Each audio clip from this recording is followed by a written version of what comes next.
Hello friends, I am मीता बिश्नोई। आज हम लोग फर्न को गर्मियों में कैसे बचाते हैं ये देखेंगे। बहुत इम्पोर्टेंट है। गर्मियों का जो पौधा नहीं है, जो कूल कम टेम्परेचर्स लाइक करता है, उनको जब हम लोग घर में ग्रो करते हैं, जो हम लोग के एरिया का हैबिटेट नहीं है, और हम लोग कोशिश करते हैं उसको हैबिटेट चेंज करके और ग्राउंड की बजाय कंटेनर्स या पॉट्स में ग्रो करते हैं, तो कैसे उसकी केयर करनी चाहिए बहुत इम्पोर्टेंट हो जाती है। क्योंकि दो चीज़ इम्पोर्टेंट हो जाती हैं, सॉइल से आ गया वो कंटेनर में, और लोकेशन बदल गया, जिसकी वजह से टेम्परेचर का बहुत बड़ा डिफरेंस हो जाता है। तो देखते हैं सबसे पहले कि ये फर्न्स का हैबिटेट कैसा होता है। ये जनरली माउंटेन्स पे ग्रो करते हैं, स्लोप्स ऑफ माउंटेन्स। आपने जब पहाड़ी इलाके में जाते हैं तो ज़रूर देखा होगा कैसे पहाड़ों के स्लोप्स में ये ऐसी जंगली हो रहे हैं, मतलब नेचुरल हैबिटेट में ग्रो कर रहे हैं।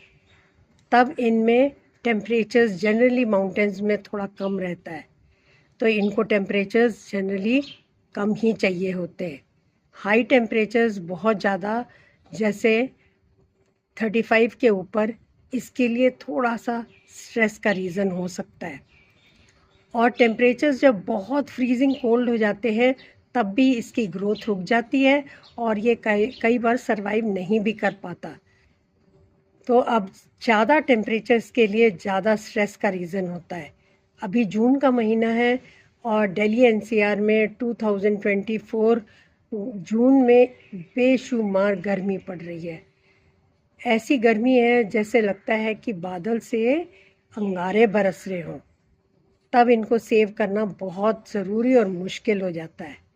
तो इनको मैंने बहुत मुश्किल से इस एरिया में रख के बचाने की कोशिश की है। तो इसके लिए सबसे पहले लोकेशन ही देख लेते हैं। लोकेशन बहुत इम्पॉर्टेंट होती है। शेड लविंग प्लांट है, मैंने ये बहुत सारे ट्रीज़ के नीचे रखा हुआ है जहाँ पर इनको नेचुरल शेड मिलती है, तो इससे डायरेक्ट सनलाइट नहीं मिलती इसको। ये शेड लविंग प्लांट है, इसको डायरेक्ट सनलाइट से दूर ही रखें। एक और चीज़ है, इसको मॉइस्चर पसंद है, ह्यूमिडिटी पसंद है, तो इसको इकट्ठे रखें, क्लस्टर में रखें। एक साथ जब प्लांट्स रखे रहते हैं तो प्लांट एक दूसरे को ह्यूमिडिटी भी प्रोवाइड करते हैं। ऐसे करते हैं क्योंकि जब इनमें से पानी डालते हैं, इवेपोरेशन होता है, प्लांट में से ट्रांसपिरेशन होता है, तो एयर में थोड़ी सी ह्यूमिडिटी आती है, जिससे एक दूसरे को ह्यूमिडिटी मिल भी जाती है और बहुत अच्छे से ग्रो करते हैं। तो ये सब टाइप के फर्न्स जितने भी होते हैं, सब की रिक्वायरमेंट सिमिलर ही होती है। तो ह्यूमिडिटी के लिए आप एक काम और कर सकते हैं, इसके पास कुछ बाल्टी भर के पानी रख दें जिसमें इवेपोरेशन होता रहे और प्लांट्स को कुछ मॉइस्चर मिलता रहे। या फिर इसके जो कंटेनर्स या पॉट्स हैं उनको एक पेबल ट्रे पे रख दें।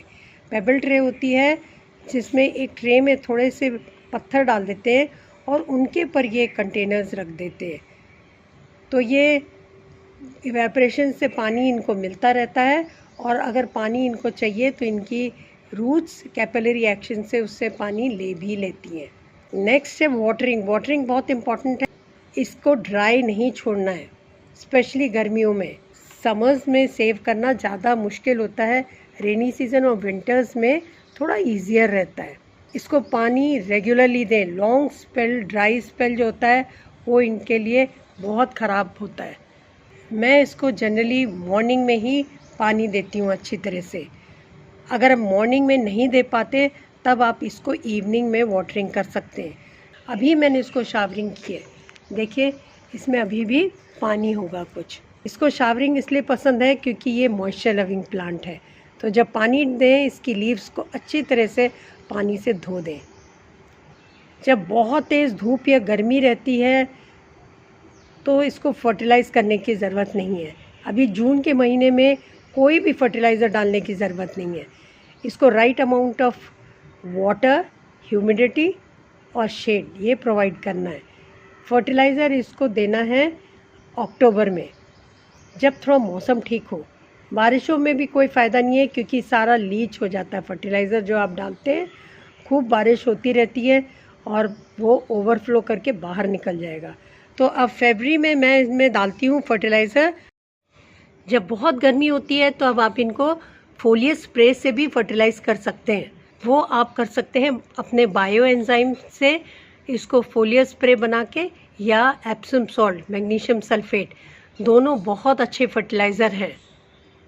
Thanks for watching.